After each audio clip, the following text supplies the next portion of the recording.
Chapter 55. 19 years. Eugene hadn't spent the whole 2 years solely within Sienna's hall. Even though it wasn't as long as the time he had spent in Sienna's hall, he had also stayed on the 8th and 6th floors for quite some time. The 8th floor held the Hall of Scorching Heat and the 6th floor held the Hall of Space. If Eugene had been a bit greedier, he might have even wanted to spend some time in the Hall of Heavenly Punishment on the 7th floor and the Hall of Icy Chill on the 8th floor. But instead of needlessly spreading himself thin, reaching for this and that, Eugene had decided that he needed to concentrate on a few chosen topics. The fire magic on the 8th floor was relatively simple yet powerful. Although the difficulty of the magic varied depending on how he wanted to control the flames, as long as he could first ignite some flames, he would be able to cast spells of sufficient power. Flames on their own were just that powerful, volatile, and destructive. However, the flaw of fire spells was that they required an absurd amount of mana. And the Hall of Scorching Heat on the 8th floor stored the spells of the one who was the most powerful fire wizard in all of magic's history.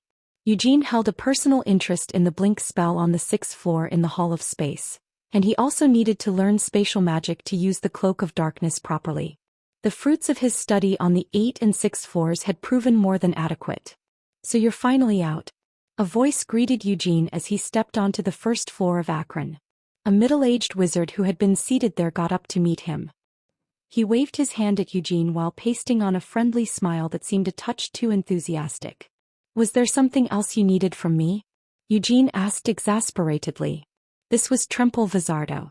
As the commander of Aratha's court wizards, he had shown himself to be extremely interested in Eugene. Strictly speaking, Tremple's blatant attempts to curry favor was also a way of conveying Crown Prince Honian's friendly intentions. Since their first meeting with Eugene, they didn't hide the fact that they wanted to pull him closer. "Sir Eugene, I'm always asking you to come and have a meal with me, but since you are so busy, we haven't eaten together even once, have we?" Tremple asked chidingly.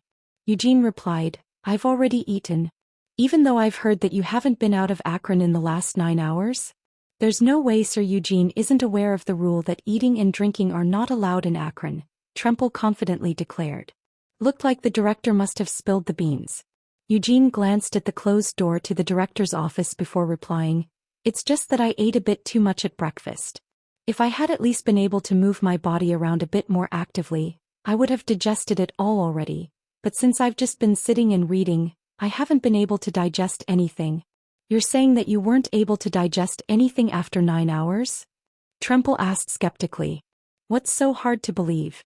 In any case, let's put off getting a meal until next." Again with the next time?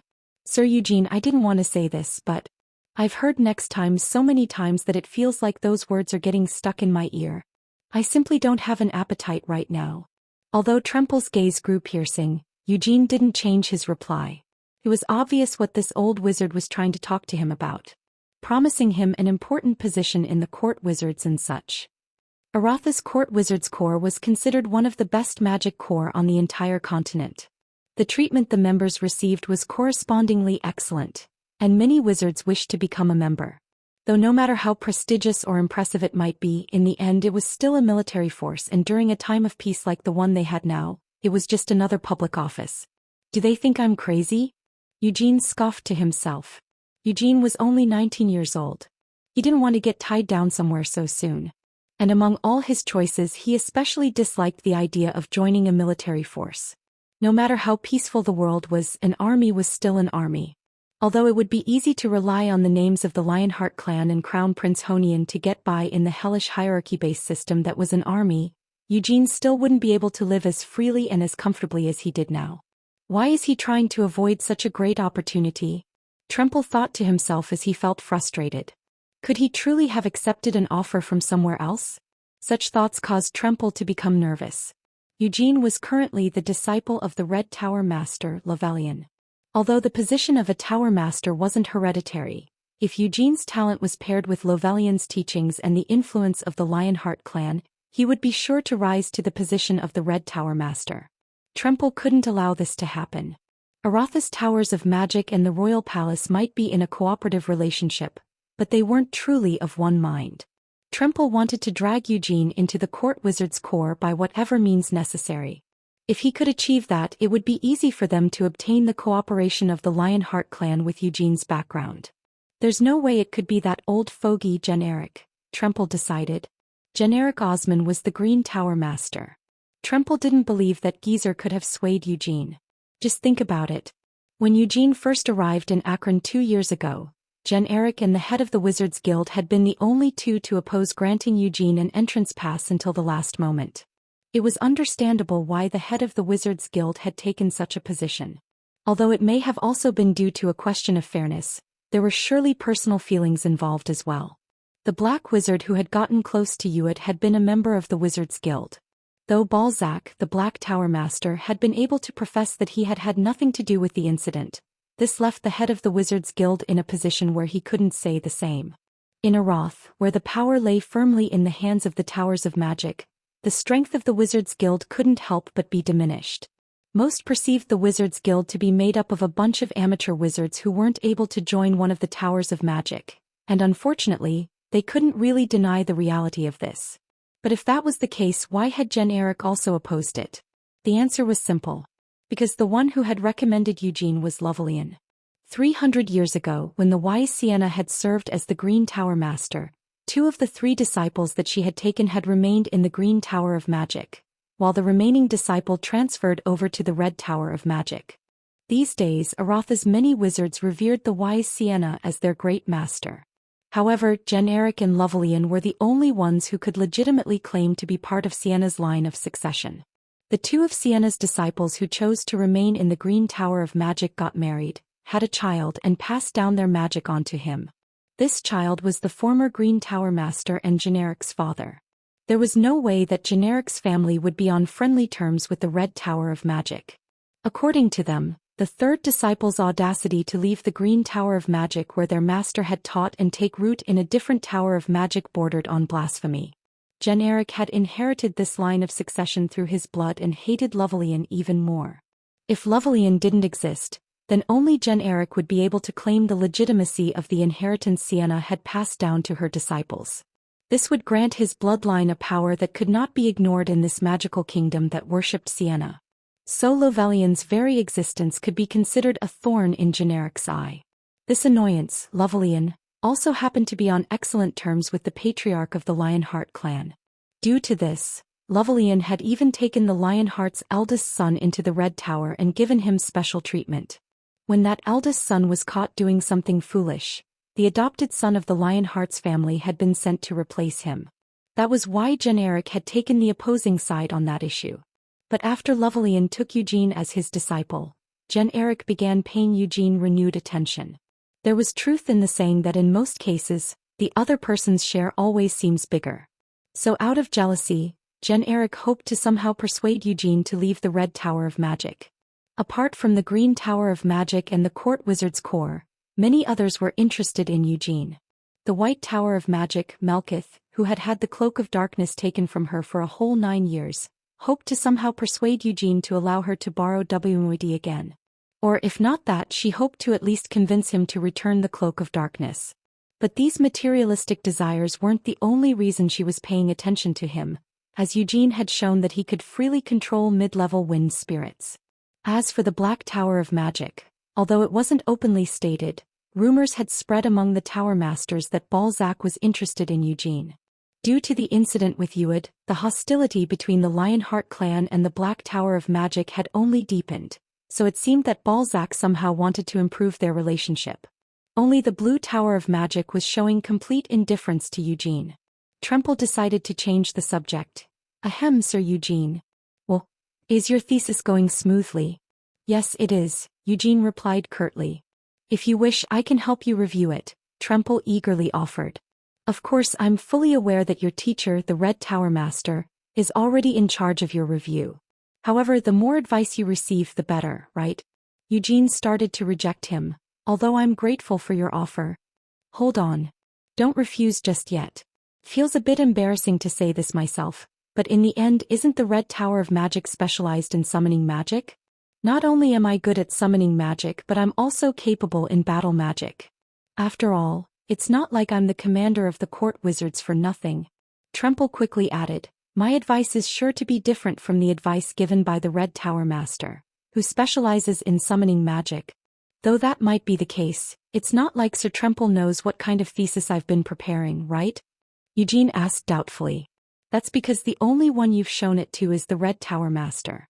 These words threatened to escape Tremple's throat, only for him to swallow them back down with a gulp. Tremple laughed, "Ha ha.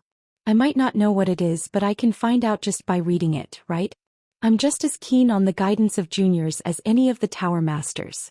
I also regularly publish theses with the Magic Society of Arath, and I've reviewed the theses of my juniors on many occasions. I'm grateful for your offer, but really it's fine." Eugene rejected him once more.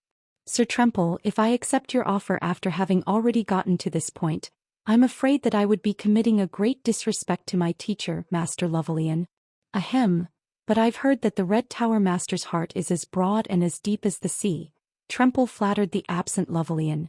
"Rather than being offended, I'm sure he would be pleased that you're seeking guidance from a senior scholar. If that's the case, allow me to ask Master Lovelian for permission directly." "Hey now, why do you need to do that? Instead, let's just do this. You and me, why don't we just keep it a secret between us? You won't have to feel any stress from confronting your master, and the Red Tower Master won't lose any face either.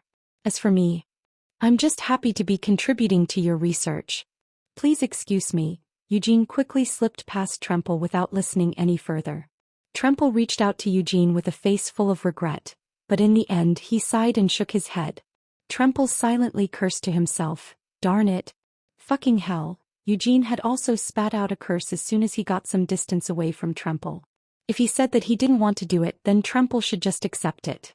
Why continue to pester him like this? Since he doesn't know about my progress with the Eternal Hole, it's still only at this level. If he found out the truth, he might even try to crawl through my bedroom window. Eugene shuddered at this thought.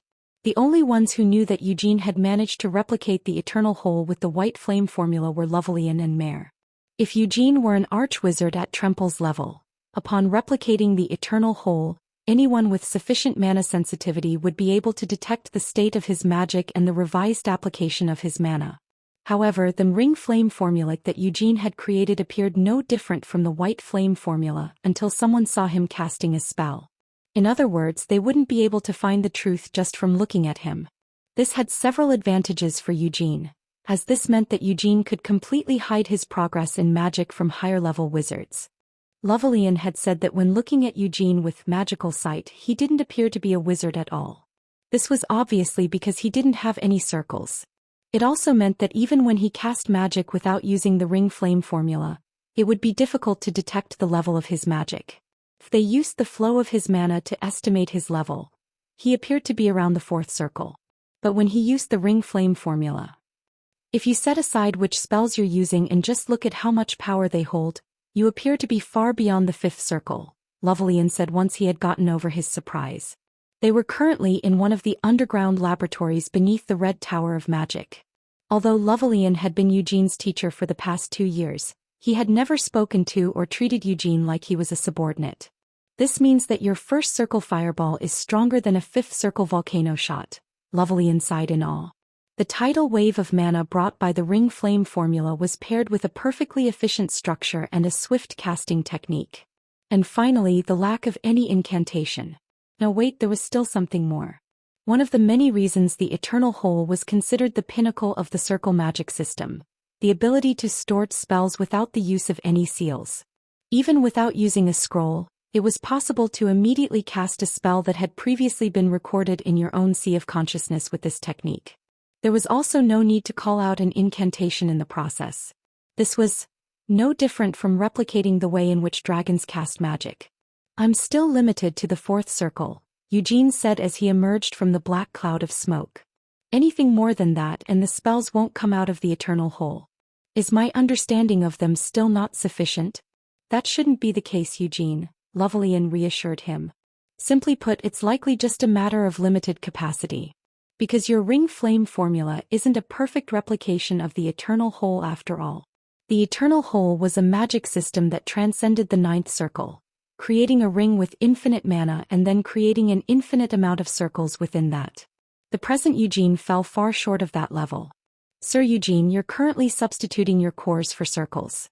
As you've reached the 4th star of the white flame formula, you now have 4 cores. It appears that it would be accurate to assume that the number of cores is equal to your progress in circles, Lovelian estimated. Though the power of Eugene's spells was absurd for their level. Lovelian continued, if we make a few assumptions, this means that every time you reach another level in the white flame formula, your eternal whole. No, the ring flame formula will also become stronger. Although only 4th circle spells could currently be stored, what if Eugene's white flame formula reached the 5th star? This would mean that his ring flame formula would be able to store spells up to the 5th circle. Though they couldn't be sure of this just yet. As this was the first time such a magical formula was being practiced, they couldn't necessarily predict what unique peculiarities might arise each time Eugene reached another level of strength. But don't let your guard down, Lovelian warned Eugene. Although the current ring flame formula doesn't seem to have any downsides, some dangers might arise when your level increases. To ensure Eugene's safety, Lovelian had taken it upon himself to adjust the circle spells to better fit Eugene's unique magic formula. Lovelian sighed, really now. As I get older I seem to become even more of a worrywart. When I should just be praising you for this. Rather than hours of hearing how well I did, a short bit of advice is much more helpful, Eugene reassured him. Although I'm grateful for you saying so. Lovelian hesitated for a few moments before shaking his head.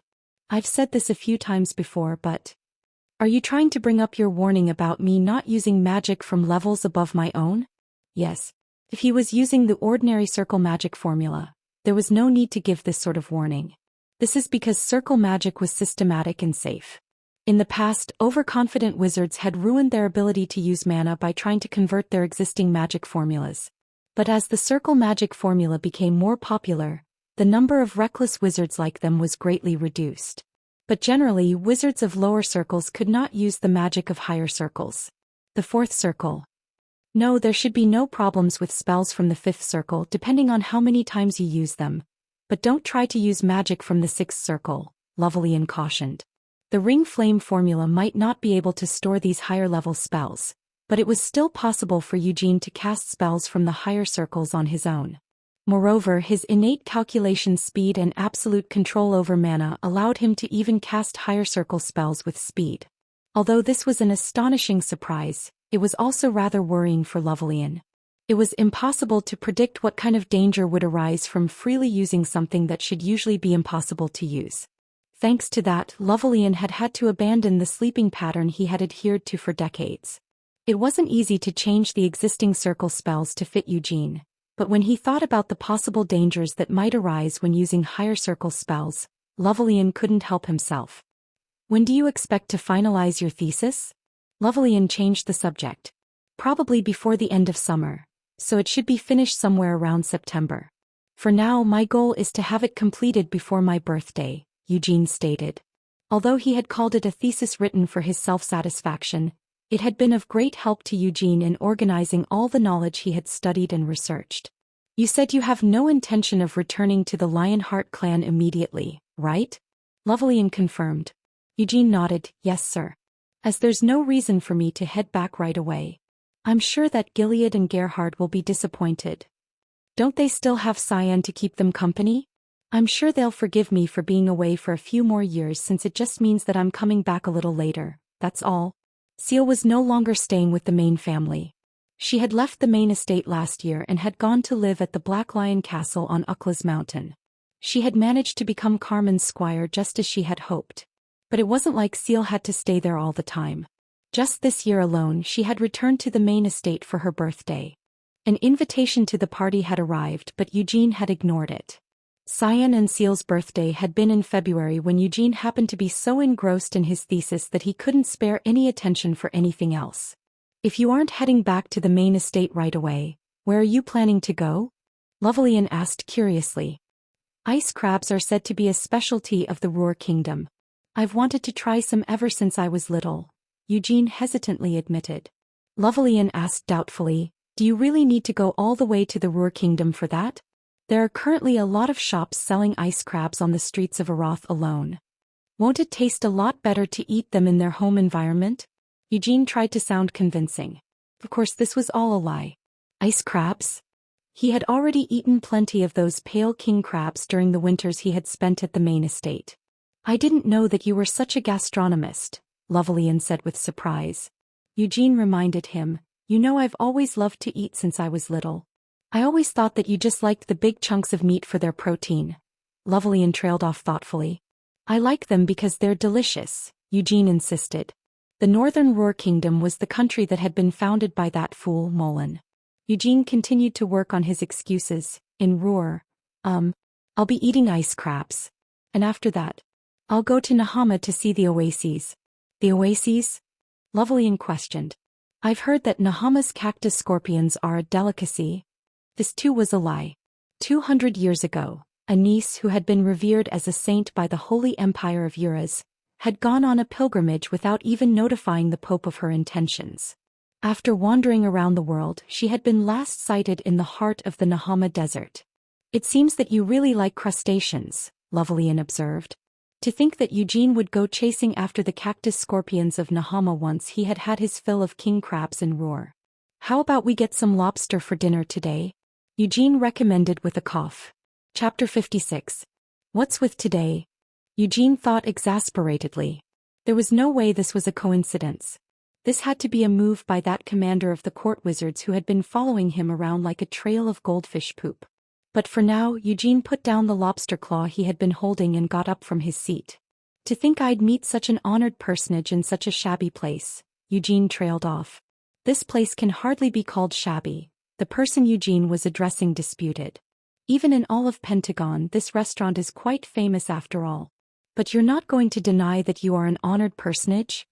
If it were up to me, I would deny it, but wouldn't it be ridiculous of me to commit lèse-majesté by doing so? The person Eugene had been addressing was Honian Abram. The Crown Prince of Arath had just entered the private room they had reserved in this restaurant without a single attendant accompanying him. With a bright smile, he pointed at an empty seat at Eugene's table. May I sit there? He asked politely. Eugene replied, it doesn't matter to me, but... There might not be much meaning to this choice, but Eugene still glanced over to Lovelian for permission. Like Eugene, Lovelian similarly got up from his seat. I'm fine with that as well. However, Crown Prince, would it be better for you if I were to leave my seat? Lovelian asked. Honian assured him, there's no need for that. If the Red Tower Master were forced to leave his seat, I'm sure that Sir Eugene would also feel uncomfortable, and I also don't want to disrupt this meal between a master and his disciple. I'm afraid that it's already been disrupted, Eugene grumbled as he wiped his hands with a wet towel. If you were really taking that into consideration, you should have just approached us after dinner. This way of talking was far too rude to be used when speaking to the Crown Prince, who was the first in the line of succession. However, none of those present pointed out Eugene's rudeness. It had been 2 years since Eugene had arrived in Arath, and though it wasn't too often, he had met with Honian a few times during this period. That was also my intention, Honian revealed. But it seems that Sir Eugene, your meal ended up taking longer than I intended. Were you really planning on eating all the lobsters this restaurant has available? Hey now, that's an exaggeration. Don't you know, Crown Prince? These lobsters actually have very little flesh once they've been peeled from their shells. Eugene defended himself. Honian changed the subject. I didn't know that Sir Eugene enjoyed seafood so much. I like anything as long as it tastes good. But why haven't you taken a seat yet?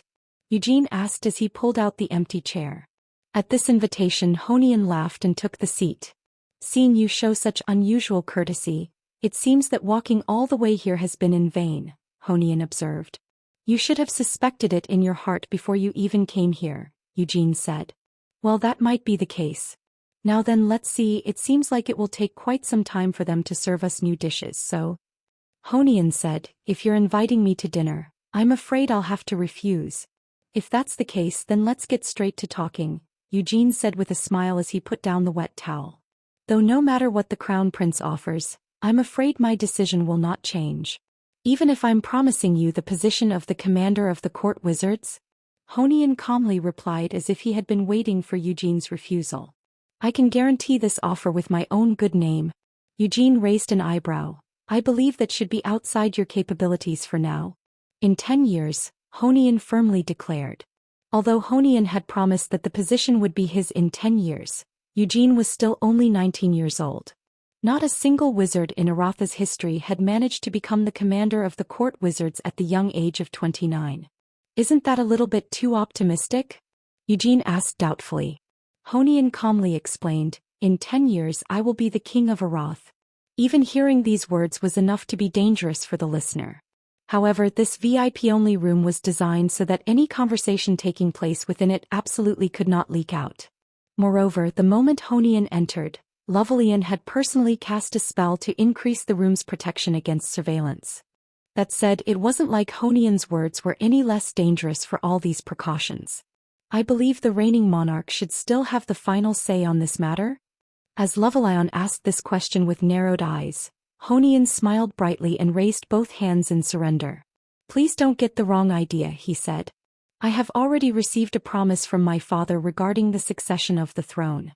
Not only is my right of succession unrivaled, but the people of Arath also trust in me and have no doubt that I will become their next king.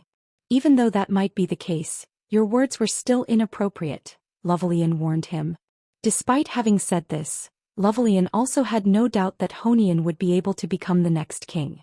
Of course, there were other potential successors, but Honian was unrivaled among all his siblings. The people of Arath held so much respect and admiration for magic that it was called the Magic Kingdom. Though this country had produced many great wizards generation after generation, even among all of these wizards, the royal family of Arath could proudly boast of possessing an excellent bloodline for magic. And even among the royal family, Honian was absolutely exceptional. Everyone in the royal family of Arath might have started learning magic from a young age, but Honian was the first in the royal family's history to have reached the 5th circle before even becoming an adult.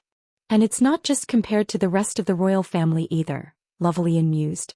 Among all the wizards who had studied in Arath, none had managed to reach the 5th circle before entering adulthood. Even Lovelian, who had constantly been called a genius from a very young age, rose to the 5th circle only after he had become an adult. If Lovelian hadn't met Eugene, he would have believed that this crown prince held the most talent for this generation in terms of magic. The court wizards are under the direct command of the king. Of course, it will take some mediation in respect of the parliament, but if it's you, Sir Eugene, then I'm sure that in 10 years, you would have obtained sufficient qualifications for the role, Honian professed. Eugene expressed his doubts. Although I'm grateful for your high esteem, Crown Prince, you can't be sure of what level my magic has reached, correct? Isn't that because Sir Eugene and the Red Tower Master have been quite thorough in hiding it? Now why would you hide it? Honian asked with a smile. I suspect you're hiding it because there's a good reason for you to do so. Since you haven't revealed it directly, I can only make guesses, but the other wizards should also suspect something along those lines. Eugene grunted at him to go on. Witchcraft, Honian uttered as he stared at Eugene with narrowed eyes. Honian was using the 6th circle spell Search Eye. This spell was able to detect the mana contained within Eugene's body.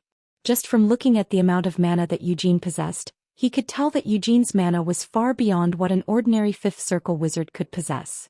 Honian cut straight to the point. Have you comprehended the eternal whole? Do you really need me to reply to that? Eugene asked in return. If you say something like that, then you're practically admitting it, Honian pointed out. That's because I can't do something like lying to the crown prince, right? Eugene smirked. Though that doesn't mean I have any intentions of telling you the whole truth. The commander of Aratha's court wizards. Does this position truly not interest you? Tempted Honian. Eugene dismissed his offer. It's certainly a prestigious role, but I can get something like that wherever I go. Eugene truly wasn't interested in such a position, especially since it came with military duties.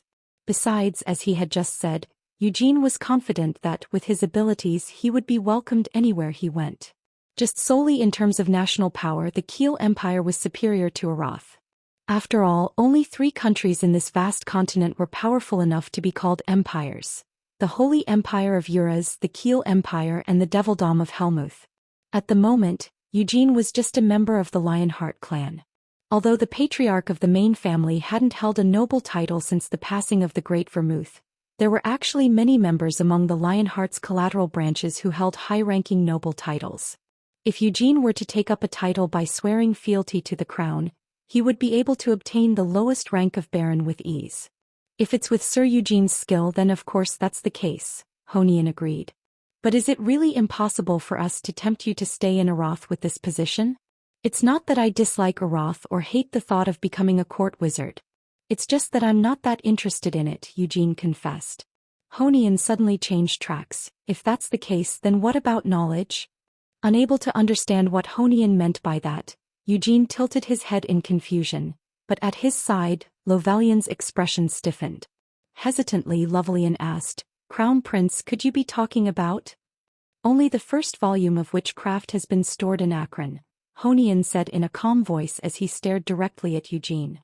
"As you are already aware, the wise Sienna wrote witchcraft as a complete set of 3 volumes. The first of these is stored in Akron, and the other 2 volumes are stored in the royal treasury." These words surprised both Lovelian and Eugene. According to Mare, the final 2 volumes of witchcraft should still be in Sienna's possession. Since when did the royal family get their hands on those? Lovelian demanded with a firm expression. Feeling this piercing gaze directed at him, Honian quickly tacked on an explanation. "Please don't get the wrong idea. The volumes stored in the royal treasury are only copies that Lady Sienna left us as a gift to the royal family. Even the royal family is still unaware of Lady Sienna's current whereabouts and that of the original 2 volumes. Is that really the truth?" Lovelian asked suspiciously. Honian shrugged. "I have no reason to lie to you." Lovelian stared at Honian for a few moments before letting out a heavy sigh. Since the matter of witchcraft being hidden away by the royal family had occurred hundreds of years ago, it would be ridiculous to quibble over this with the crown prince, who was still in his 20s. But while he was able to restrain his anger, Lovelian still felt that it was surprising that the crown prince would reveal such a hidden card to lure in Eugene. "Are you saying that you will let me see your copy of witchcraft?" Eugene clarified. "Well, it's impossible to do so immediately," Honian admitted with a wry smile as he glanced at Lovelian. "Witchcraft is the greatest grimoire in the history of magic. While it is true that I am favored by His Majesty, when it comes to witchcraft, even if it's me, I'm still unable to make use of it as I wish. However, once I ascend the throne, I will be a little freer to act on my desires." Eugene fell silent. "It seems like I've finally made you a tempting offer. Sir Eugene, if I do ascend the throne, I swear to use all my power to allow you to peruse witchcraft," Honian promised Eugene. "Though I'm afraid that it will be difficult to extend the same offer to you, Red Tower Master. If you're allowing me to read it, can't I just read it together with my master?" Eugene asked hopefully. "If the Red Tower Master is willing to switch over to the court wizards, then I might be able to reconsider," Honian counteroffered. Eugene speculated, "But if that's the case, then it looks like it would be impossible for me to take up the seat of the commander of the court wizards. If I know the Red Tower Master as well as I believe I do, I suspect he won't be interested in the position, no?" Honian turned this question to Lovelian. "It appears that you do indeed know me well," Lovelian replied with a grin. "If it's for that grimoire, your offer would be enough to tempt anyone, but I have no intention of leaving the Red Tower of Magic. I also have no desire to become a member of the court wizards." Honian continued to persuade him. "If you truly desire, I may be able to set up a suitable position for you. It will only be a matter of changing your affiliation. There won't be anything required of you that might disturb or annoy the Red Tower Master." Lovelian rejected him. "No, I'm fine where I am. As for witchcraft, though I am sorely tempted, I don't want to blindly follow in the footsteps of my master. Because I too have my own ideal form of magic to pursue. If that's the case, then what about you, Sir Eugene?"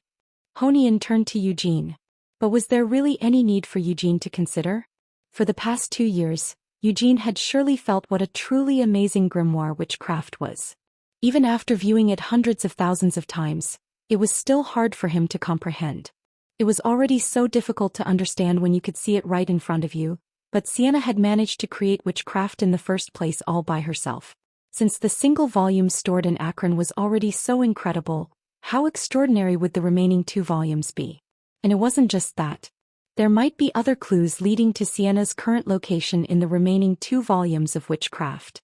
Though if such clues did remain, then the ones who were storing witchcraft, Arotha's royal family, should have already tracked Sienna down somehow. It's still possible that they just couldn't understand it even if they did see it, Eugene persuaded himself.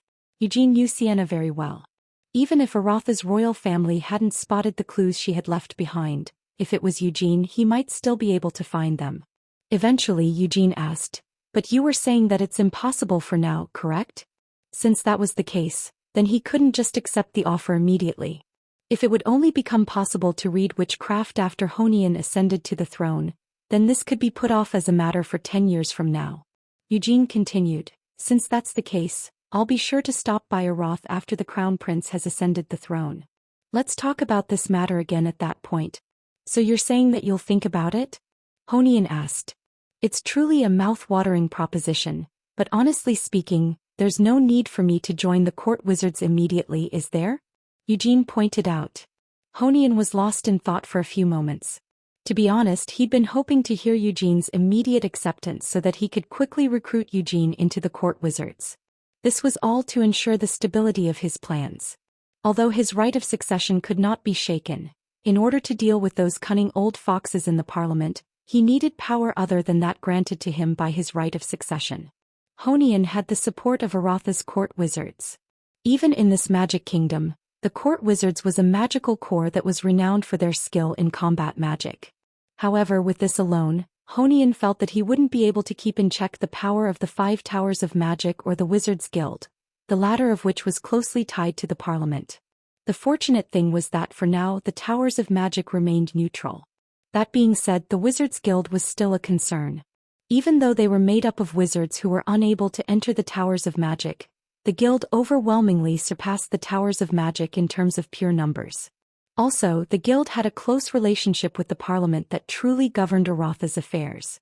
Honian considered the situation. The Towers of Magic are only staying neutral for now. They might respect the royal family, but they have closer ties to the parliament. The king reigned, but he did not rule. Aroth had followed the system of a constitutional monarchy for hundreds of years. The kings of Aroth had only managed to hold on to the power to rule over the people for a few generations following the death of Arotha's founder, the Magic King. Honian desired to change this. He wanted to shed the symbolic role that the royal family had taken and reform Aroth. The parliament, which was supposed to justly govern the people, had already been showing signs of corruption from the very start of its existence. Black wizards who had come creeping in from who knew where were undermining the guild and had even extended their reach to the parliament. Not only that, the demon folk from Helmuth and wealthy individuals from other countries were suspected of buying up members of the parliament. Under these circumstances, the master of the Black Tower of Magic, Balzac Ludbeth, was fortunately keeping his distance from both the parliament and the guild, preserving his neutrality. That said, Honian couldn't help but be wary of Balzac. If it was for the sake of Aroth, all unsettling sprouts had to be uprooted. That was Honian's ultimate goal, but the current royal family didn't have that kind of power. His royal father was a weak-willed man who was reluctant to quarrel with either the parliament or the guild. As such, Honian felt he had no choice but to step forward and do it himself.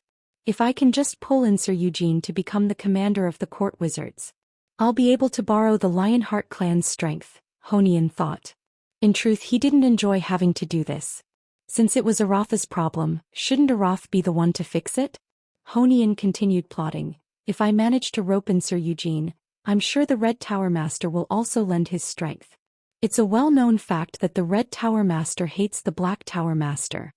However, Honian couldn't afford to speak openly and ask Eugene for help. As the Crown Prince, Honian wasn't in a position where he could freely tell an outsider some of Arotha's embarrassing secrets. After all, he still only had his suspicions that there was corruption in the parliament. In fact, Bolero Street itself could be said to be a hotbed of corruption, but the existence of that street had also received the tacit acquiescence of the royal family. Eventually, Honian replied, "If that's the case, I will send you a letter when my coronation has been confirmed." "Thank you for thinking so highly of me," Eugene said. "By the way, Sir Eugene, would you be able to tell me what exactly you managed to attain from Akron?" Honian asked in curiosity. Eugene downplayed his achievements. "It's nothing too impressive.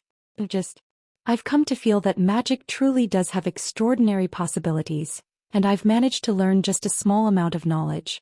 "Is that so?" Eugene's reply might have been ambiguous, but Honian was satisfied. A small amount of knowledge, Eugene had said. If someone else had voiced these words, then Honian might not have given them much thought, but the one who had said this was the young lion who was said to have been born with the greatest amount of talent seen since the Great Vermouth. Honian changed the subject. I've heard that you'll be leaving Aroth once the thesis that you're currently working on is completed. Where do you plan to go next? Eugene revealed, I'll be leaving to eat the ice crabs from the northern Ruhr kingdom, and then I'm planning to sample the cactus scorpions of Nahama. You're an Epicurean? Yep. Are you being serious? Yep. Honian was stunned. The reaction shown by Honian wasn't all that different from Lovelian's when he first heard of Eugene's plans. Honian glanced at Lovelian with a bewildered look, only to receive a brief shake of his head from Lovelian. Epicureanism is quite an impressive hobby, Honian finally commented once he had come back to his senses. Thank you for your understanding, Eugene replied with a grin. The summer practically flew by. Eugene didn't spend even a moment of time enjoying any of the activities that characterized the season. This wasn't just a behavior he had picked up since coming to Aroth. After he had been reincarnated, he had never once turned his eye to having some fun. While he was staying at the main estate, Cyan and Seal had repeatedly tried to persuade him to go on vacation with them in the summer, and in the winter they had conspired to get him to go skiing with them, but Eugene had never once gone along with their plans. Eugene also didn't hold any intentions of doing so in the future. The sea that Eugene was familiar with was a haunting place where shipwrecks and floating dead bodies could be seen wherever you turned to look. The area of the sea that connected Helmuth to its neighboring countries was filled with the nests of terrible and powerful marine monsters. The snow that Eugene was familiar with was dyed red with blood, forming a cemetery of frozen corpses whose limbs could be seen sticking out from all over the place. The weather in the northernmost part of Helmuth was terrifying regardless of the season. Still, even in such a region, the realm ruled by the Demon King of Fury was especially terrible, a wintry hell where blizzards never stopped blowing. Could something like this be called a trauma? Eugene pondered this thought deeply. Once he really thought about it, Eugene realized that his entire life following his reincarnation had been overshadowed by the memories of his previous life. This wasn't the first time he had considered something along these lines. Whenever he became too caught up in the memories of his old life, he had to shake himself several times just to break free of their hold. But since he'd already been reincarnated, wouldn't it be pitiful and laughable if he were to remain caught up in reliving the memories of his previous life forever? However, it wasn't that easy for him to resist doing so. The necklace that he had insisted on taking from the Lionheart clan's treasury, coming to Aroth to follow the clues left behind by Sienna, and his reasons for going to the northern Ruhr and Nahama. All of these were because of the memories from his previous life. He couldn't just avoid these various memories and entanglements.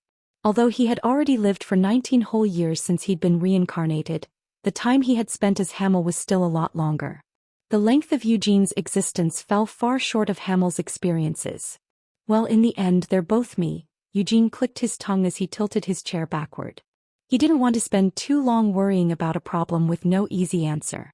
What was he supposed to achieve by getting all frustrated, worrying, and contemplative?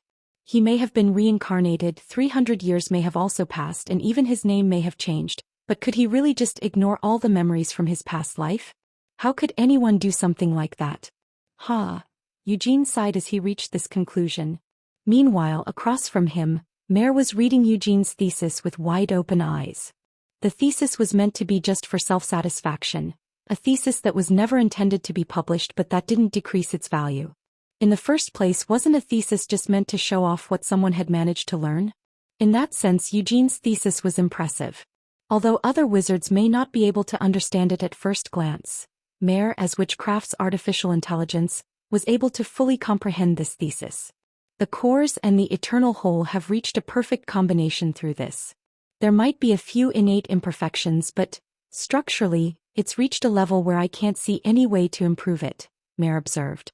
Even with these imperfections, it could already be said to have reached completion like this. It was impossible to believe that this thesis was written by a young fledgling who had started practicing magic less than 3 years ago. This ring flame formula had gotten closer to reproducing the full possibilities of the eternal whole than any archwizard had managed. As for the innate imperfections, they're due to a core being different from a circle. The resulting variables, he's able to adjust for them by using only his senses, Mare realized in shock. This showed that Eugene must have terrifying control over mana. Even as he continues to adjust to these variables by using his senses, he still manages to perfectly cast his spells. It might fall short of the eternal whole, but Eugene's ring flame formula greatly surpasses the common circle magic formula. Wizards were people who were obsessive about magic. They wouldn't stop until they had ruled out all imperfections. Anything that could go wrong with a spell needed to be corrected so that it couldn't go wrong. This was because, if there was even a single mistake, it could cause an irreversible problem. However, Eugene simply accepted these imperfections. With the experience from his previous life and the talent of his current life, Eugene was able to bring a challenge that should be so difficult that it was impossible into the realms of possibility. Even the magic formula, which other wizards could not understand and might even consider a failure, was not a failure in Eugene's eyes. The success of this ring flame formula was based on such an absurd proposition. Amazing, Mare couldn't help but say this eventually. As for its level of completion, it's fine. But since the only one who can use it is you, it reads as, a little egoistic? At least that's what I felt while reading it. From a general point of view, its imperfections render it unusable, but that isn't the case for you, Sir Eugene, and, judging it by your standards, its level of completion is excellent. Mare's expression twisted as she reluctantly admitted this. Just as Eugene had said, he had managed to complete his thesis before the end of summer. When will you be leaving? Mare eventually asked. The day after tomorrow, Eugene answered. With your personality, I thought for sure you would be leaving tomorrow, Sir Eugene. Since I'm only human, I need to at least rest for a full day. Also, they said that they'd hold a farewell party for me at the Red Tower of Magic. That must be so nice for you. Won't you be able to go there and eat a lot of delicious food? You'll also be receiving congratulations from all sides, Mare said sarcastically as she pouted her lips. While kneading the large hat that she had set down next to her, Mare looked up at Eugene. She reminded him, Sir Eugene, surely you haven't forgotten what you said to me a few months ago? Didn't you say that you would have something to tell me? First, let me ask you something, Eugene said as he stopped reclining back in his chair.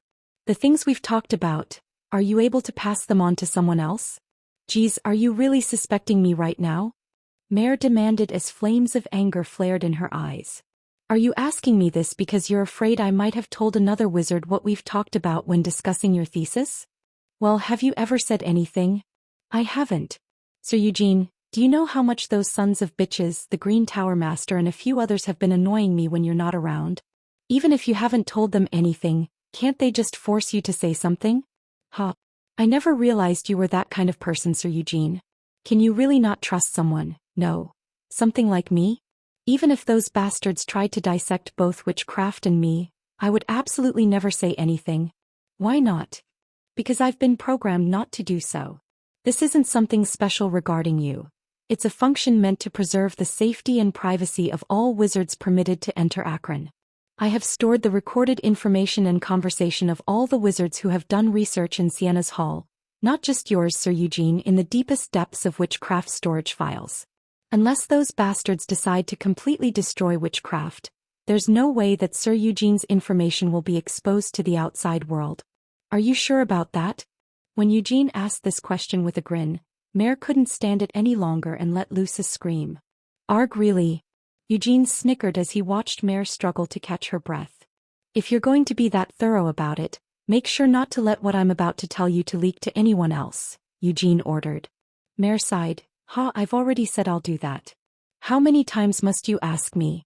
Eugene interjected. I remember being reincarnated.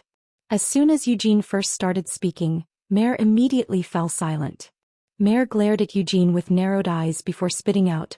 What kind of bullshit is that? Eugene repeated, I said that I remember being reincarnated. And I've still got the memories from my past life.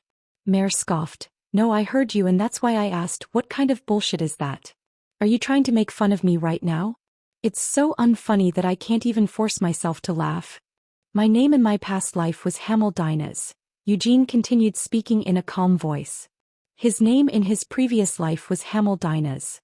His name in his current life was Eugene Lionheart. Eugene declared, I was the stupid Hamel. Chapter 57. Mare didn't know what she was supposed to say in response to such words.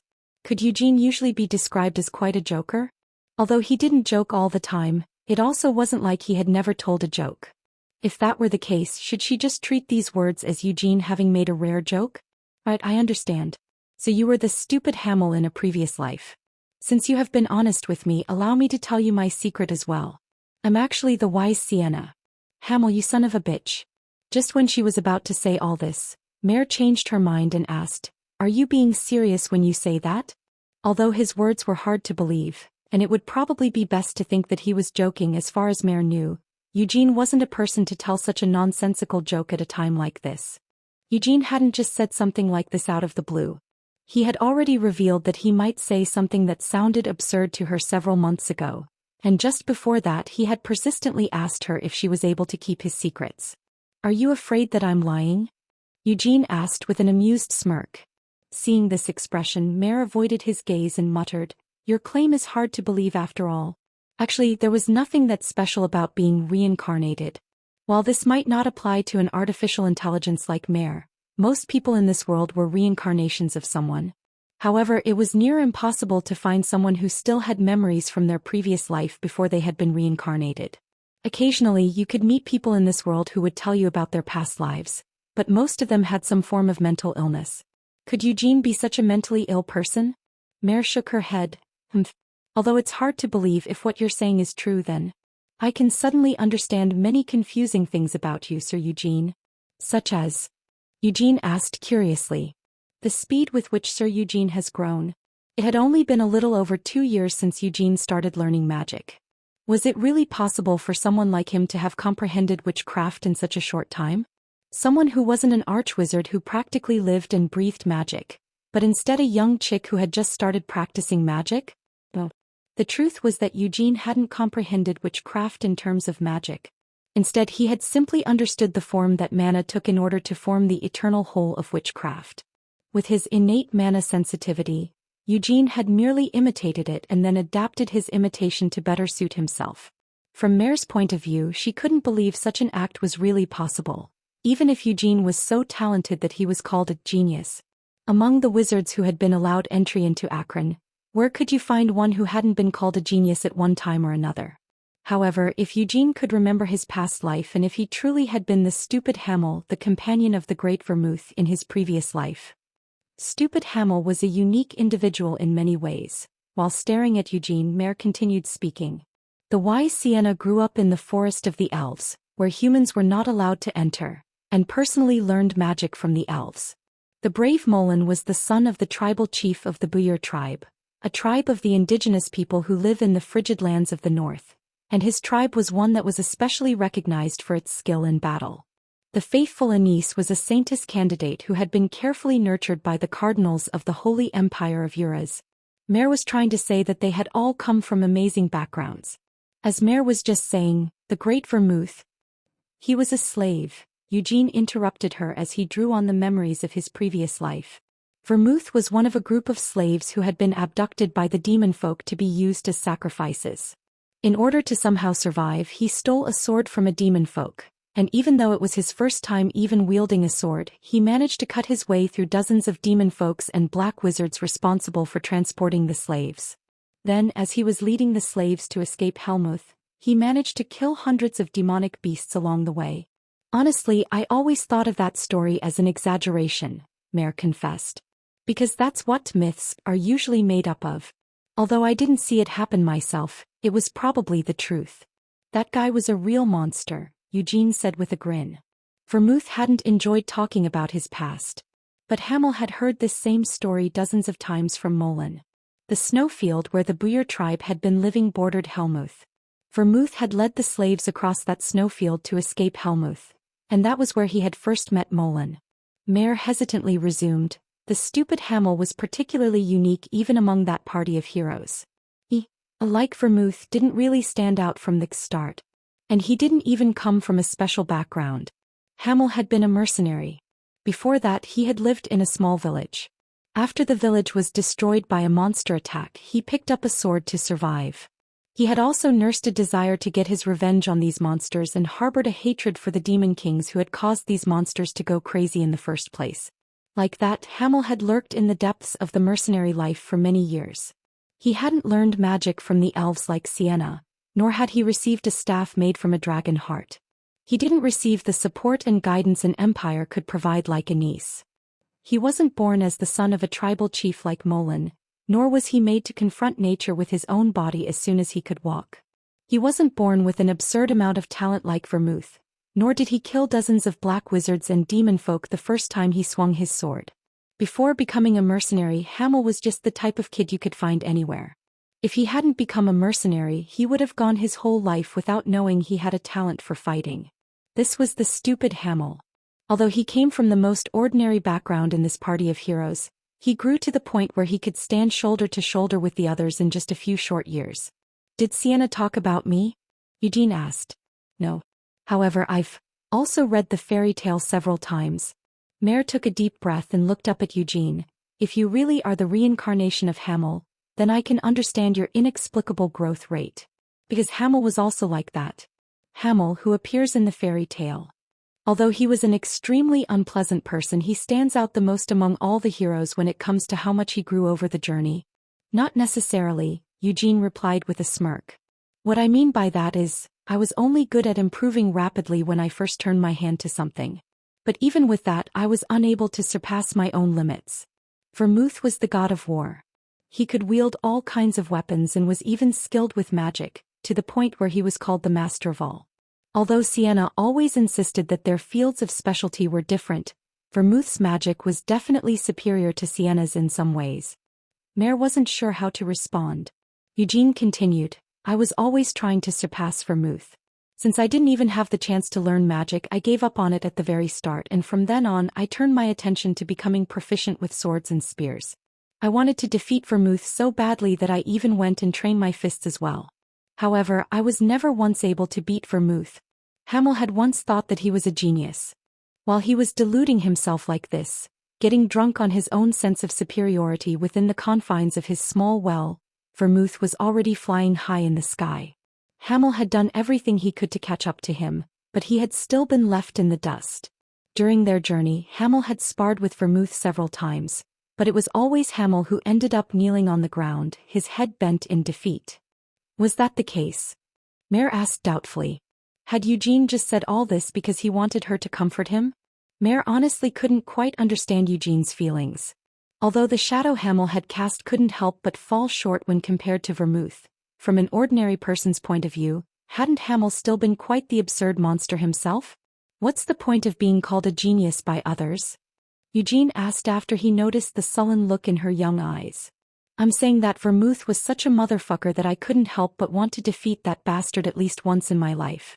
But until I died, I never managed to get one over on him. And on several occasions while we were journeying together, he would rub my own shortcomings in my face. He was both a genius and a son of a bitch. Why are you calling him a son of a bitch? Mare asked curiously. Did he do something evil that didn't end up recorded in history? That's not the case. He was quite a good person. He didn't do any bad deeds. He always helped those in need. He truly deserved to be called a hero. It's just that he was annoying, and it's only natural for an overly talented bastard like him to attract jealousy, Eugene said with a snort. But since he was so amazing, don't I at least have the right to envy him? That's all this is really. So what you're saying is that you were jealous of Sir Vermouth because he was way better than you, Sir Hamel? If I had to admit it then, yep, that's it. In the end, it seems like you've decided to believe me? But there's no need to call me by the name Hamel. I just said that it was hard to believe. I didn't say that I don't believe you, Mare grumbled as she pouted her lips. When I start looking back at everything, it seems there were quite a few perplexing things that have now been cleared up. Like how you would often praise Hamel, Sir Eugene. Eugene went silent in embarrassment. Mare frowned in concentration. Now then, let's see. Oh, that's right. Wasn't there an example on the first day you arrived here, Sir Eugene? You looked at the recorded image of Hamel upstairs and then said. Eugene quickly interrupted her. I don't think I can remember that happening. That's fine because I can remember everything clearly, Mare cruelly assured him. You looked up at Hamel's face and said that he had a charm like that of an untamable beast. Were you serious when you said that? Eugene couldn't say anything in response. Mare asked, didn't you feel even a tiny bit embarrassed saying that? How could you point at your own face in such a ridiculous thing? What's wrong with that? I didn't feel even an ounce of shame when saying those words, Eugene stubbornly insisted. Hamel had, I mean in my previous life I had a face with its own certain charm about it. Bleg. Mare covered her mouth as if about to vomit and shook her head vigorously. Even though you've been reincarnated with a face like yours, how could you say something like that? Whoever said that the face from my previous life is better than the one I have now? I'm just saying that Hamel's face had its own unique charm to it, Eugene clarified.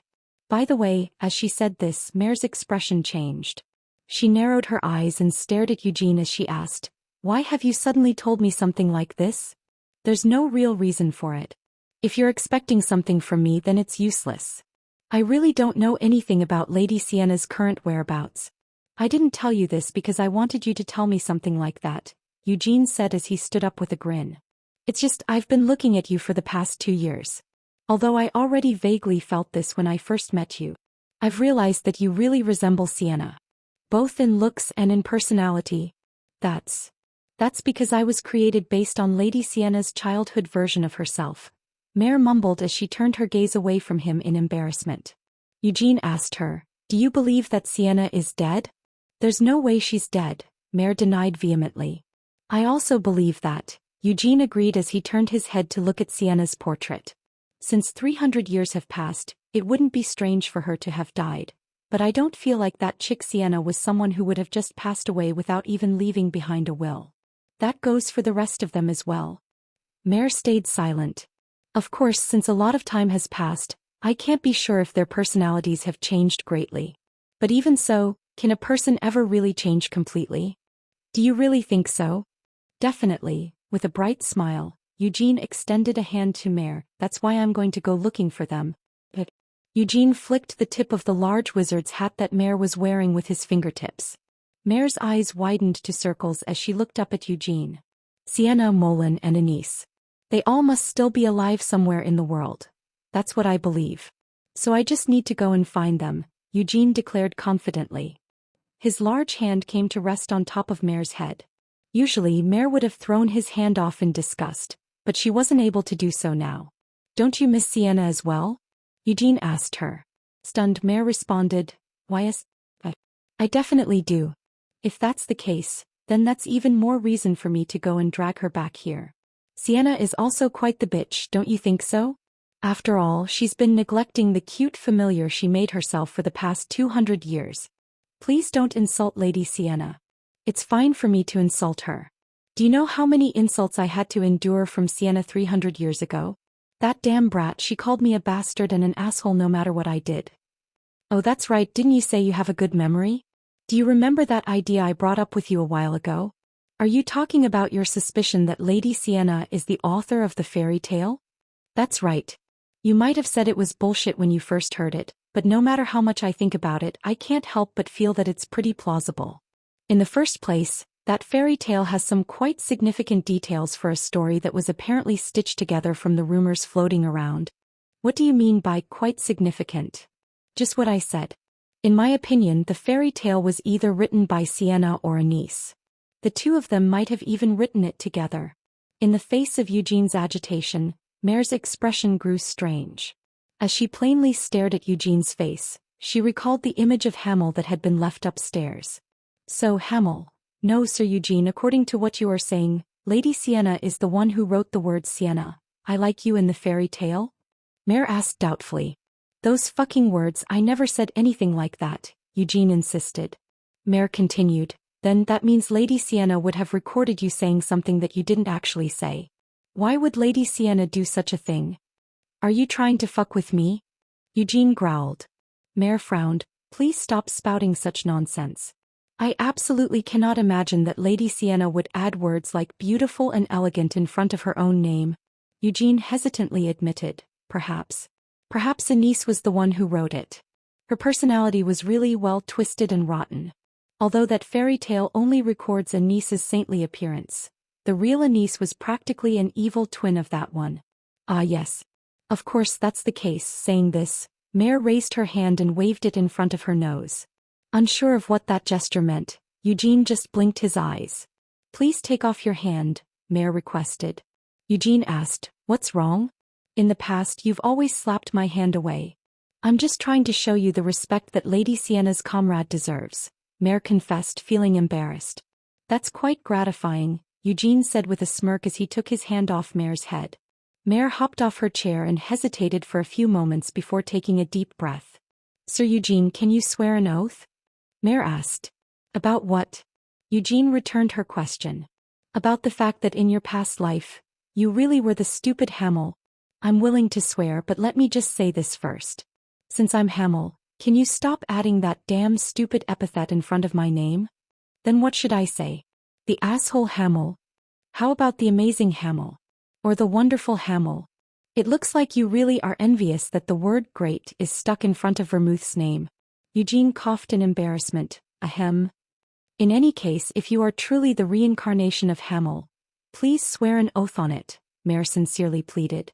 Eugene slowly nodded and solemnly declared, on my name as Eugene Lionheart, I am the reincarnation of Hamel Dinah's. I swear on my blood and my name as a Lionheart that there is no falsehood in what I have just told you. Please wait one moment. After she had received his oath, Mare turned and walked over to Witchcraft. She raised both hands up to Witchcraft and stood there for a few minutes with her eyes closed before continuing. After Lady Sienna went into seclusion, several wizards dissected both Witchcraft and me on numerous occasions. However, there are still a few things they weren't able to find. Hidden in the deepest location of Witchcraft's storage files, there is information recorded beneath Witchcraft's source code. I will also store the news you have shared with me in that hidden location so that no one will be able to find out about it. Opening her eyes once more, Mare turned to look at Eugene. What I will be revealing from this point on is also something that no one in Aroth has ever heard. What is it? Eugene asked. Haltingly, Mare began to recount her story. There is a clue relating to Lady Sienna's disappearance. It was about a week before she went into seclusion. At that time I was already stored in Akron, on this very floor, and Lady Sienna was also there with me. Then suddenly, Lady Sienna collapsed into her seat with a groan. There's no way she could have really caught an illness, right? Eugene asked worriedly. Of course not, Mare replied. I was obviously surprised, so I asked Lady Sienna what had happened, and she told me that one of her familiars had been killed. Mare hesitated for a moment, unable to continue speaking immediately before revealing. It was stationed at Hamel's grave. Eugene stayed silent. At the grave, someone had broken in, and this caused Lady Sienna to burst into a rage. Mare finished recounting. At a grave? Hamel's grave? I have a grave? Eugene asked with a blank expression. Mare took another deep breath before nodding. I didn't manage to hear the full details about that either. That was also my first time hearing of Hamel's grave. Not long after that, Lady Sienna suddenly disappeared, and I hid this conversation in the deepest depths of Witchcraft. Mare had a complicated expression as she explained her actions. It was because Lady Sienna had suddenly disappeared without telling anyone. I didn't want to distress Lady Sienna by needlessly revealing something I shouldn't have. However, since you, Sir Eugene, are also Hamel, I feel you deserve to know. My grave, Eugene muttered before letting out an inexplicable snort of laughter. I haven't heard even a hint about it. I always thought that my corpse had been completely annihilated by Belial's curse. Well, a lich's curse does annihilate both the body and the soul, so I see why you would believe that, Mare agreed. Usually that's the case. Although thinking about it, my soul remained fully intact and was even reincarnated. If that's the case, then your corpse should have also remained intact. Perhaps. Right. About your reincarnation. I also have my suspicions that Sienna might have been involved in it. Though I don't know if that's the truth just yet. His tomb of all places. Eugene snickered and shook his head. That just gives me even more reason to go looking for Sienna. Chapter 58. If Hamel's tomb truly existed, then where on earth could it be found? Perhaps Helmuth? Eugene recalled the location of the place where he had died in his previous life. After the oath of peace had been sworn 300 years ago, the demon kings and the demon folk had abandoned their invasion plans. Even the monsters who had been driven insane by the whispers of the demon kings came back to their senses. All the demonic beasts spread across the continent with orders to attack people indiscriminately returned to Helmuth without leaving even a single one of their number behind. 100 years had passed like this. The demon king of destruction remained as silent as always, while the demon king of incarceration, as the representative of all demon folk, set about correcting the damage they had done. Of course, things didn't go so well. There were too many countries that had been destroyed by the demon folk, leaving too many people who had lost someone precious to the demon folk. So even though the demon king himself came forward and bowed his head in apology, the fear and hatred humanity held towards the demon folk did not subside. So the demon king of incarceration sold out the names of the deceased demon kings. He claimed that even among the demon kings, there was a factional divide between the doves and the warhawks. He further added that the deceased demon kings of fury, cruelty, and carnage were the members of the warhawk faction, while he was the sole member of the dove faction. Even the demon king of destruction, who had stayed completely neutral and kept their silence throughout the war, hadn't desired this war. Most of the immediate subordinates of the deceased demon kings had been killed by the party of heroes, and the few remaining subordinates were kept under the complete control of the demon king of incarceration. Those demon kings were dead anyway. So no matter how much the demon king of incarceration maligned them, how were these defeated and deceased demon kings supposed to retaliate against this slander? In addition to this steady push of propaganda, the demon king of incarceration also provided generous financial support. He built a grand city on the outskirts of Helmuth for all the refugees who had been displaced by the war. For the countries that had suffered the most terrible devastation, the demon king dispatched his own men to build new buildings and pave new roads. He also poured huge amounts of war reparations into the treasuries of the victimized countries. On top of that, the demon king had purged many demon folk, holding them accountable for these war crimes. This continued over the next 100 years. No, in fact, reparations for the war were still being handed out. So Helmuth's neighboring countries were still receiving financial support from the demon king even after 300 years had passed. That was how the Devildom of Helmuth was able to become a great empire. An empire, huh? Eugene didn't really consider Helmuth to be a true empire. It was just a hell where the different races of demonic beasts, demon folk, demon kings, and the black wizards who had sold their souls to the demons managed to somehow coexist. However, while Eugene might think this way, the rest of the world recognized Helmuth as an empire. The neighboring countries that continued to receive Helmuth's support were virtually identical to the protectorates of Helmuth. The capital of Helmuth was named Pandemonium. This was where the castle of the demon king of incarceration could be found. There's no way my tomb could really be in Pandemonium. How could his body have been laid to rest in the demonfolk-infested capital of Helmuth, which was still ruled over directly by the demon king of incarceration? That just couldn't be possible. If that indeed was where his tomb lay, it was practically an insult to all Hamel had done in his life. If his companions had actually managed to slay the demon kings of incarceration and destruction and then went on to annihilate all the demon folk living in Helmuth, then he wouldn't have minded if they had built his tomb there. Instead, under these different circumstances, he would have been happy to accept such an honor. But they had failed. Both the demon king of incarceration and the demon king of destruction were alive and well. In the first place, did my corpse really survive that curse? Well, it wasn't like you strictly needed a corpse to construct a tomb, but seeing as Sienna had left her familiar there and become enraged that someone had managed to break into the tomb, it looked like his corpse really had been hidden away somewhere in this world. But where? If it's a tomb, weren't they usually built in a place that was deeply connected to the deceased person?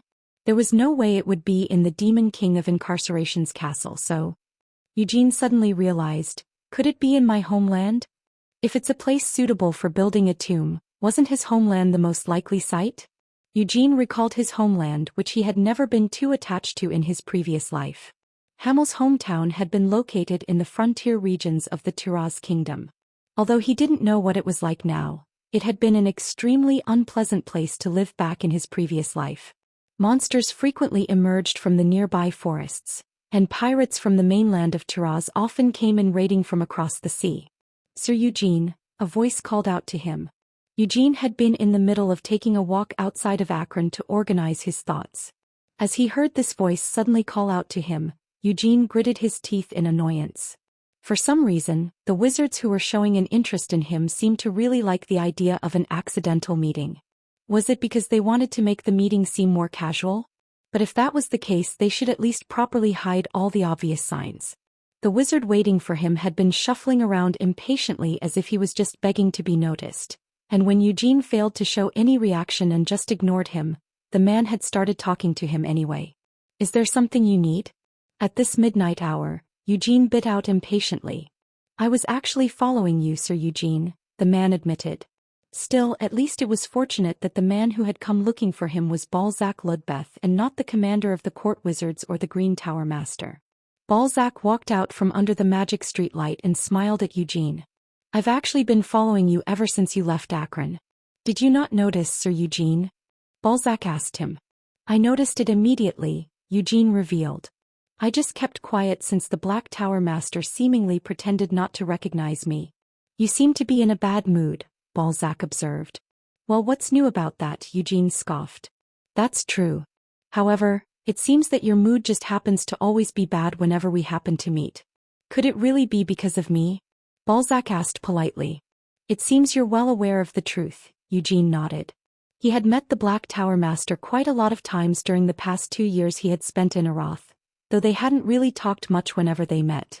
Usually, the Black Tower Master was the first to try and greet him, and Eugene would exchange a perfunctory greeting while showing his blatant displeasure. That was all there was to it. They had never once shared a good conversation. Fortunately, the Black Tower Master didn't seem to take any offense to Eugene's attitude, nor did he try to stick to Eugene like the commander of the court wizards and the Green Tower Master had done.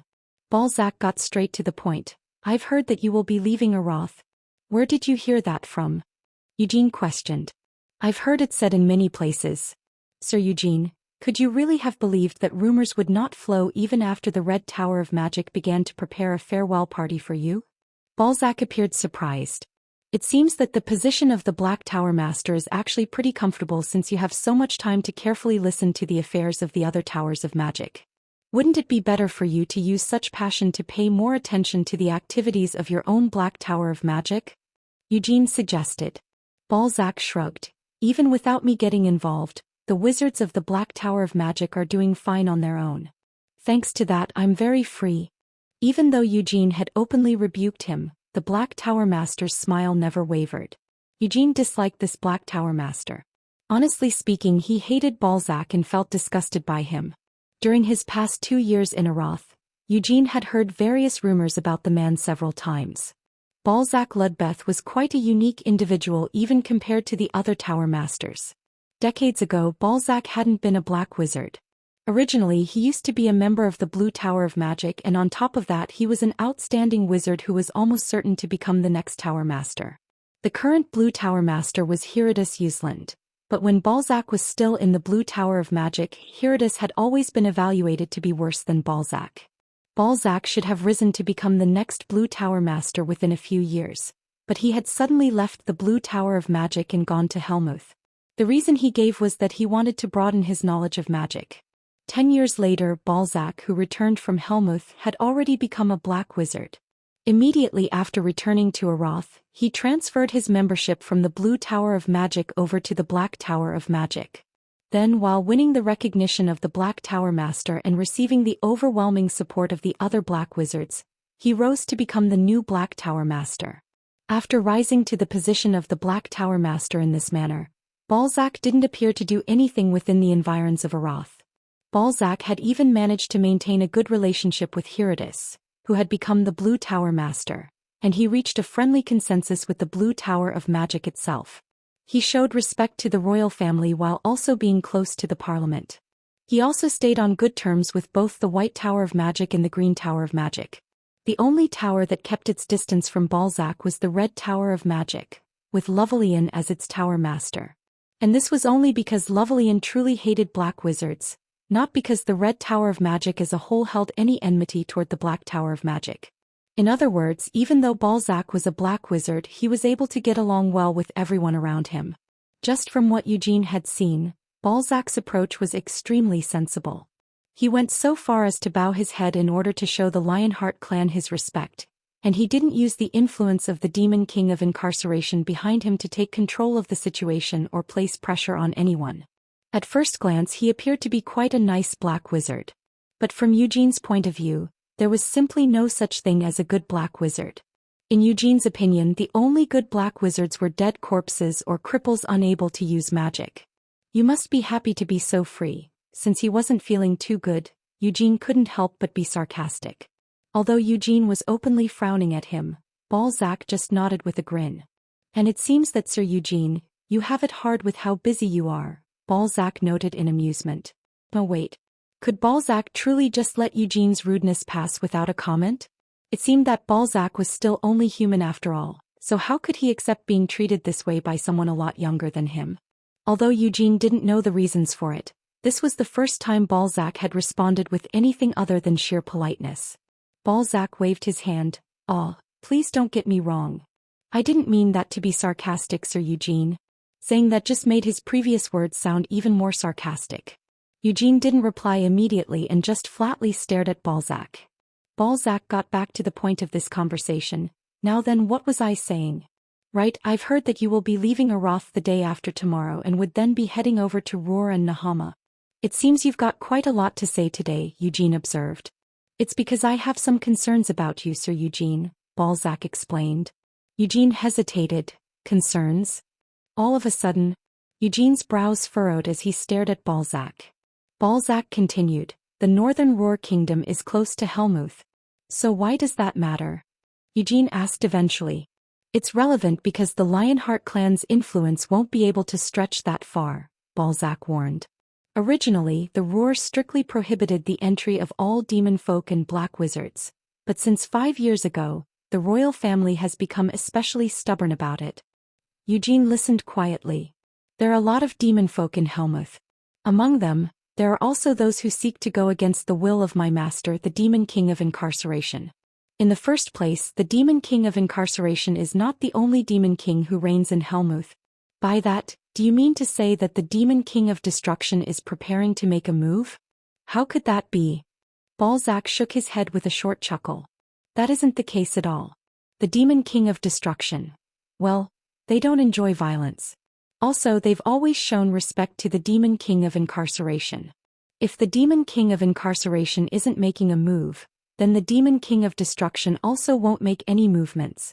The Demon King of Destruction was a first-ranked Demon King." Recalling some distant memories, Eugene clenched his trembling fists. Like their name suggested, the Demon King of Destruction brought destruction with him wherever they went. In his past life, the party of heroes had never truly confronted the Demon King of Destruction. They had only ever seen the Demon King of Destruction moving from afar. Eugene still couldn't be sure exactly what he had seen at that moment. Was it a black? No, a gray blob? He couldn't even be sure of that. All he knew was that, on the other side of a wide-open plain, he had seen that blob of color move. The truth was, he couldn't even be sure that that was the Demon King of Destruction. But he couldn't help but believe that it was.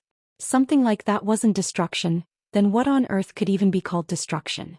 Something like that wasn't the first-ranked Demon King, then what on earth could even be called a Demon King? That feeling of existential doom had appeared briefly and then vanished from the other side of the plains. But everyone who saw it had lost consciousness for a moment. "Let's go and fight him. We need to slay him." No one had said anything like that. If Anise hadn't uttered a prayer, thus calming everyone's minds, then they might have fallen into an unsightly frenzy. However, Sir Eugene, even if the Demon King of Incarceration doesn't move and the Demon King of Destruction keeps their silence, that doesn't mean that all demon folk will stay quiet, continued Balzac. "Doesn't that mean your master is lazy and indifferent, Black Tower Master?" Eugene asked provocatively. However, once again Balzac didn't show any displeasure. Instead, he just smiled while nodding in agreement. "Those words are undeniable. As it's the truth. The Demon King of Incarceration doesn't suppress the demon folk under his control to keep them from taking independent action. My merciful master, he respects the freedom of all his servants." Balzac unabashedly praised the Demon King. Even though this seemed contrary to his name as the Demon King of Incarceration. "However, my master still clearly draws a line. It doesn't matter if you take advantage of the freedom he offers you, but you alone are responsible for the consequences that might arise from your actions. Just think of Baron Ulfer, the one who tempted young Uad. He had to pay for the problems he caused with his own life." Balzac casually brought up a sensitive topic. Eugene held his tongue. Balzac continued, "Demon folk are naturally violent. The stronger the demon folk, the more violent they are. And among the demon folk, many are sick of this peace that has been going on for hundreds of years. The world might be at peace, but the demon folk. Haha. It might sound ridiculous for me to be the one to say this, but the demon folk aren't a group that can truly be satisfied by peace. Are you saying that thanks to your Demon King's indulgence, They might be a threat to me? Eugene clarified. I'm just saying that there may be many demon folk who think this way, Balzac said as he lowered his voice. He stared at Eugene with a smirk in his eyes and continued, this statement does not just apply to the demon folk serving under the demon king of incarceration. The silent demon king of destruction also has demon folk serving him. If it's to finally break the silence of their master, they might just be willing to do anything. Eugene didn't reply to this and just glared at Balzac. Faced with this silence, Balzac could only continue the conversation. Also, among the high-ranking demon folk, a few wish to become one of the new demon kings. Since the original 5 demon kings have shrunk down to just 2, doesn't that mean 3 slots are now vacant? Duke Giabella is one who is eagerly eyeing such a position. Can't they just hold a vote for it? Eugene asked as the corner of his mouth curled up in a smile. You can just gather all the demon folk together and nominate new demon kings. Balzac seemed amused by his suggestion. While it would be nice if that were the case. Unfortunately, the demon folk don't believe in holding elections. The demon folk are a group that would just smash the ballot box if they feel that an election wouldn't go the way they want. It's because they're like that they hate peace. Thank you for this warning. For Eugene, these were just words. He didn't actually show any gratitude by bowing to Balzac. Instead, he stood there casually and stared at Balzac. Since you've said all this, I might try going to the Ruhr at another point in time. With his current skills, was Eugene truly capable of fighting high-level demons? Eugene believed in his strength, but it wasn't to the point of overconfidence. He also hated the idea of getting into danger because he needlessly got involved with something troublesome. He might still go there someday, but he only intended to visit Ruhr after he was confident that he could handle the danger there. I also need to pay attention to the matter of the Moonlight Sword, Eugene reminded himself. He had managed to purchase a fragment of the Moonlight Sword at an auction house. They had said that the place this fragment was discovered was in the Kazad Hills. So in a few years when he was ready to go to Ruhr, he also planned to make a trip to the Kazad Hills. As for Nahama, Balzac trailed off with a thoughtful hum. He had already warned Eugene about Ruhr, but it seemed that Balzac wasn't done talking just yet. He pondered something for a few moments before smirking. You should be careful in the desert, Balzac advised. Eugene asked, because of the sandstorms? No, because of Amelia Merwin, Balzac said as he raised his hand. With a snap of his fingers, his shadow rose from the ground and engulfed Balzac's hand. But the Demon King of Incarceration has declared the Lionheart clan a friend. If Amelia Merwin, who has made a personal contract with the Demon King, were to harm me, wouldn't that make the Demon King of Incarceration a liar for calling the clan his friends? Eugene asked. Balzac simply answered, she's special. Even though Eugene had directly implied that the Demon King of Incarceration might be a liar, Balzac still hadn't dropped his smile. Balzac added more detail to his answer. She was, even before she made a contract with the Demon King of Incarceration, she was already an amazing black wizard. Haven't I already told you that the Demon King of Incarceration respects his subordinates' right to freedom? Even among all his servants, Amelia Merwin especially enjoys a lot of freedom. Eugene was silent as he processed this. If, in the 1 in a million chance that you do accidentally bump into Amelia Merwin, you can try and give her this. Balzac's hand was now holding up a black envelope which he offered to Eugene. If you give this to her, no matter what you might have done to her, she probably won't harm you. What is this? Eugene asked. As you can see, it's just an envelope. Can I examine its contents? Feel free. Eugene immediately broke the seal on the envelope as soon as he was handed it. However, there was nothing inside. The contents aren't really necessary, Sir Eugene. What's important is that you will be holding on to a letter that I wrote myself, Balzac said as he waved his fingers with a grin. The broken seal fixed itself and reattached as he continued speaking. I might not be able to handle the sort of threats that might show themselves in Ruhr, but I can deal with Amelia Merwin's grudge against you. So if you intend to go to Nahama, please take this with you. What is it that you want from me? Eugene asked. He couldn't help but be wary of Balzac. After having come looking for Eugene to give him a warning about going to Ruhr, Balzac had now even handed him a personal letter to help deal with a potential threat. Since Balzac was showing Eugene such consideration, it was clear that he wanted something in return. Instead of answering, Balzac asked, Do you hate black wizards? Eugene naturally replied, Of course I hate them. That hate is unavoidable, Balzac nodded in understanding. However, I would like it if you could at least hold a little affection towards me. By any chance are you gay? Eugene asked bluntly. Even the perpetually calm Balzac didn't seem to have expected him to say such a thing. Balzac couldn't respond immediately as he stared at Eugene with his jaw half dropped. Huh. Balzac eventually managed to grunt in question. It's just a bit suspicious that you're treating me so well, Eugene explained.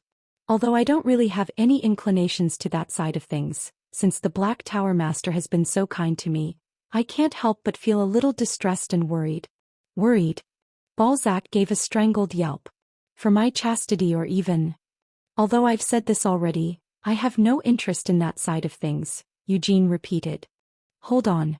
I'm a little flustered right now. With a confused expression, Balzac adjusted his glasses. Please don't have that sort of misunderstanding.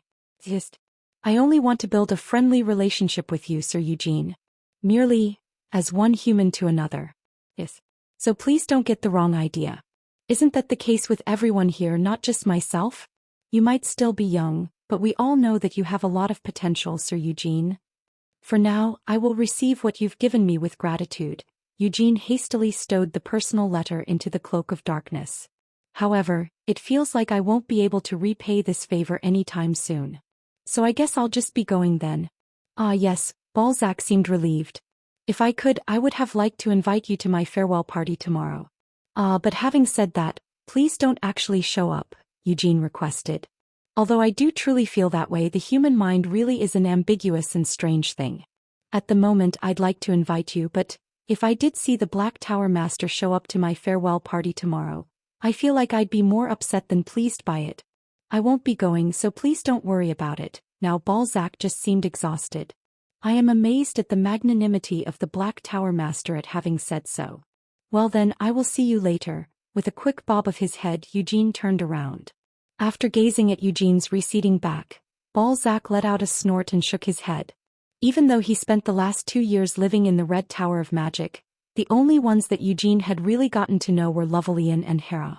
Thanks to this, while it might be called a farewell party, it wasn't all that grandiose. However, the location and the identity of attendees were still quite impressive. The party was being held on the top floor of the Red Tower of Magic. It wasn't just Lovelian and Hera there, but the White Tower Master Melkith, the Crown Prince of Aroth, Honian, and the Blue Tower Master Herodis were all here as well. Including Eugene, that was 6 people. Although they could have invited more, Eugene didn't want that. He was reluctant to invite that overeager commander of the court wizards or the Green Tower Master, and the Black Tower Master out of the question from the very start.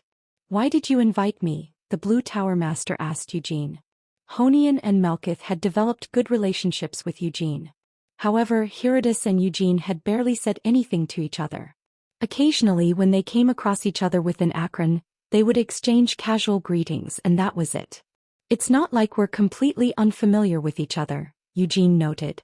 But aren't you even more familiar with the Tower Masters who aren't here? Why ask when you already know the answer? Herodis couldn't help but smirk at these words. Don't take your avoidance of the Green Tower Master and the commander of the court wizards too far because that will just make them even more interested in you, Herodis advised Eugene. It looks like the Blue Tower Master isn't all that interested in me, observed Eugene. Although I am a bit interested, I'm not the type who would disregard his own face to try and steal away the Red Tower Master's disciple, Herodis admitted. But that's just what the Green Tower Master keeps trying to do, Eugene smirked. Generic has always been extremely greedy. His self-esteem and stubbornness have always been stronger than his regard for saving face. But try not to hate him too much. As he said this, Herodis took a sip of wine. Then he let out a sigh from deep within his chest as he stared at Lovelian talking to Honian. I am a little envious, Herodis admitted to himself. Herodis also had a disciple. As it had been 3 years since they had last met face to face, his disciple's skills should have improved compared to when he had last seen them. Although he had once felt that his disciple wouldn't fall short of anyone no matter where they went. If he compared his disciple to Eugene, he couldn't help but feel that they were a bit lacking.